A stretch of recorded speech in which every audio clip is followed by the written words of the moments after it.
In today's video, I'm going to teach you how to automate your ChatGPT prompts with Zapier, the easy way. First, sign into your Zapier account. If you're new to Zapier, this is the automation hub that lets different apps talk to each other without code. Once you're in, head to the top of the dashboard and click Create. From the options that appear, choose Zaps to start building a new automation. You'll see a two-part workflow, a trigger and an action. For the trigger app, search for and select Airtable. This means something happening in Airtable will kick off your automation.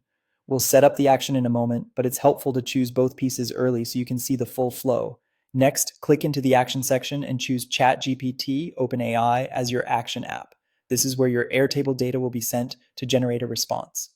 With that selected, let's hop back to the Airtable trigger setup to make it specific. In the trigger configuration, open the trigger event menu, then choose new record. This tells Zapier to run whenever a new row is added to your chosen table.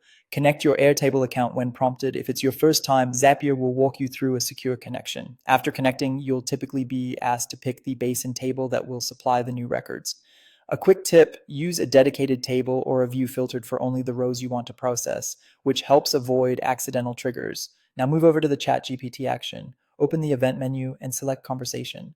This action sends a prompt and returns a response you can use downstream. Connect your ChatGPT account to Zapier. If you work in a team environment, make sure you connect the correct workspace and have the necessary permissions. When mapping fields, choose the Airtable columns that should feed your prompt, for example, a prompt text field or context notes. So each new record becomes a tailored message to ChatGPT.